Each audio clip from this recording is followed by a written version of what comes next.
conduct of elections. विकास की गति के साथ चलते हुए हर जगह ये समस्या मतदाता लोग बताते थे कि कई बार जब लाइन में खड़े होते हैं तो मोबाइल की आवश्यकता पड़ती है।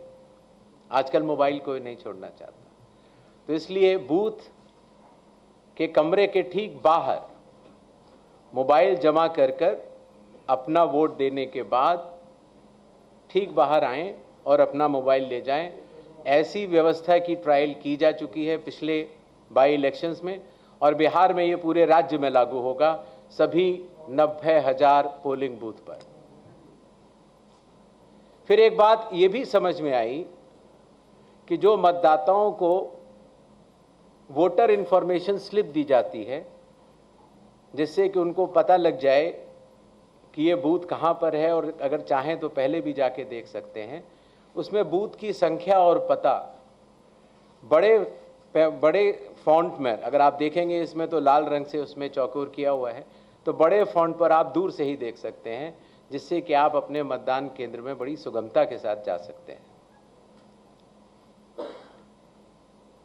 इलेक्शन कमीशन ने टेक्नोलॉजी का सहारा कई वर्षों से लिया हुआ है। धीरे धीरे करते करते लगभग 40 एप्लीकेशंस बन चुकी थी, जिसको कि हर मतदाता को या स्टेक होल्डर को बार बार अलग अलग लोड करना पड़ता था। इसलिए सबको मिलाकर एक कंप्यूटर प्लेटफॉर्म तैयार किया गया, जिसका नाम है one stop digital platform ECI net. इसका प्रोग्रेसिव इम्प्लीमेंटेशन अभी जारी है और बिहार में इसको लागू भी किया जाएगा, और इसके बाद भी अगर कोई काम बचेगा तो उसको पूर्ण करेंगे। कई बार ये बात भी आती थी कि चूंकि पोलिंग स्टेशंस पर मतदाताओं की संख्या 1500 या उससे अधिक हो जाती थी, तो बहुत लंबी लंबी क्यूज लग जाती थी, और ख़ास तौर से आखिरी घंटों में क्यू को मैनेज करना मुश्किल भी हो जाता था।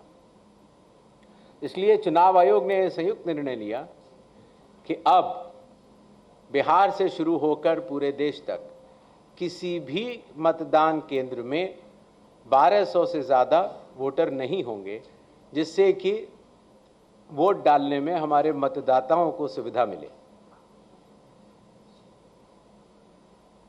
कानून के अंतर्गत कैंडिडेट्स पोलिंग बूथ के कुछ दूरी के बाहर अपने बूथ्स लगाते हैं। कई बार वो लोग भी मतदाताओं को सहूलियत देने के लिए उनका मार्गदर्शन करते हैं कि आपका बूथ ये वाला है या उस कमरे में है। तो पहले ये काफ़ी दूर लगाने की अनुमति होती थी, अब 100 मीटर की दूरी पर पोलिंग स्टेशन से हर प्रत्याशी अपने बूथ लगाने के लिए स्वतंत्र है। पहले ये बात भी आती थी कि जो वेबकास्टिंग है, जो पोलिंग बूथ के अंदर जो वेबकास्टिंग होती है, वो कहीं 50% या कम से कम 50% या 60% बूथों पर होती थी, और अब बिहार से शुरू होकर पूरे देश में जब भी चुनाव होंगे 100% वेबकास्टिंग हर पोलिंग स्टेशन पर की जाएगी। कई बार प्रत्याशियों ने ये बात कही कि जब ईवीएम पर जो बैलेट पेपर या कागज़ लगता है, उसमें जो उनकी फ़ोटो आती है वो ब्लैक एंड वाइट होती है, और इसलिए मतदाता को पहचानने में कई बार दिक्कत हो जाती है। हालांकि चुनाव चिन्ह तो रहता है, और साथ ही साथ ये भी बात आई कि सीरियल नंबर भी बड़ा होना चाहिए। तो इसलिए बिहार के चुनाव से शुरू करके पूरे देश में अब सीरियल नंबर का फॉन्ट भी बड़ा होगा, और प्रत्याशियों की फ़ोटोग्राफ वो कलर्ड फोटोग्राफ लगाई जाएंगी। मतगणना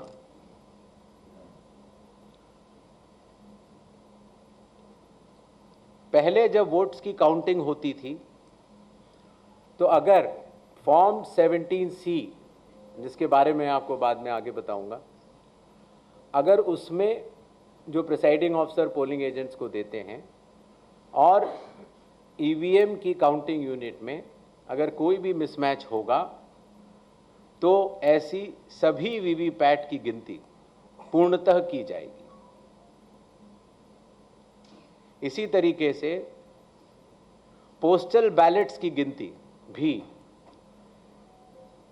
ईवीएम के आखिरी 2 राउंड से पहले पूर्ण करना अनिवार्य होगा और ईवीएम के आखिरी 2 राउंड उसके बाद ही शुरू होंगे। नेक्स्ट।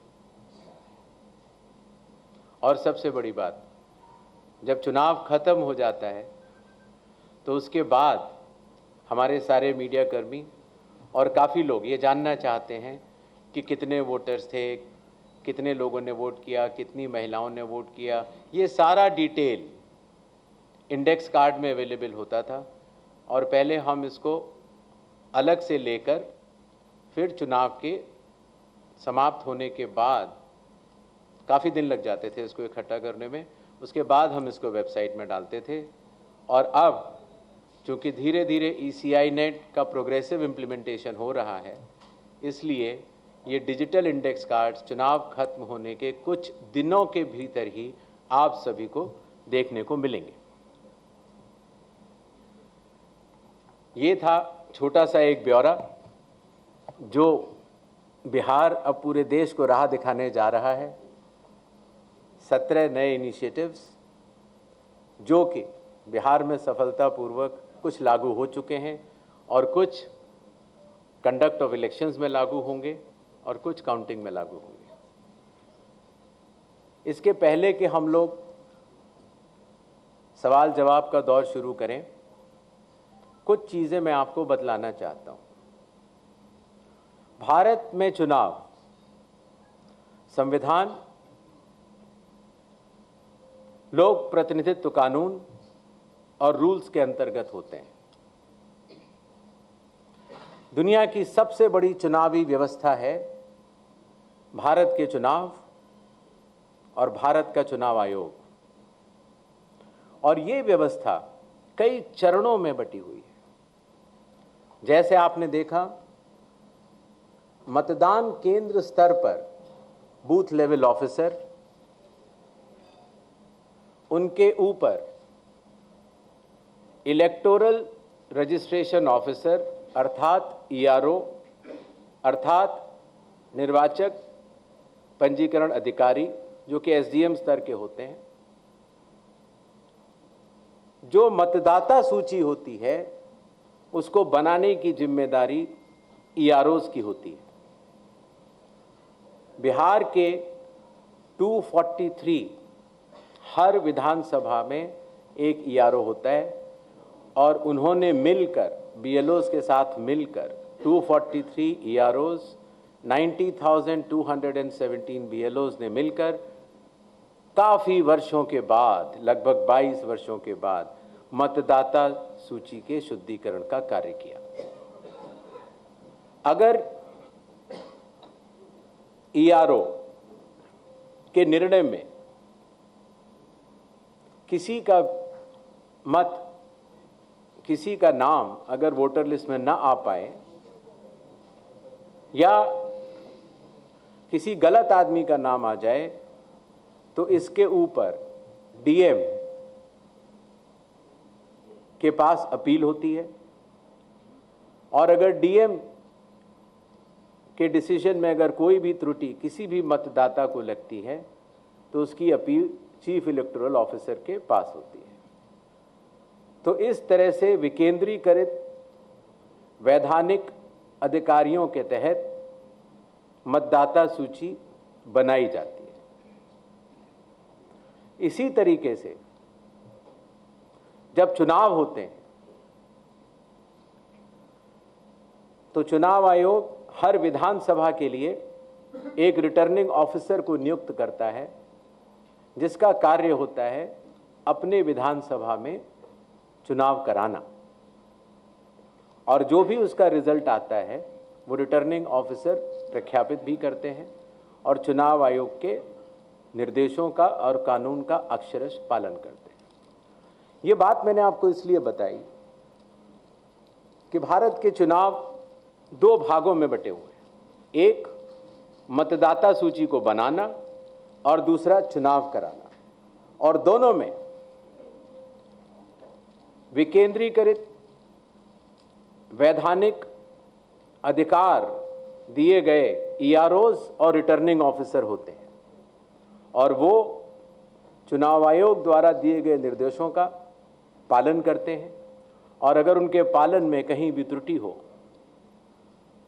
तो चुनाव आयोग उनको सुपरवाइज, डायरेक्ट और कंट्रोल भी करता है।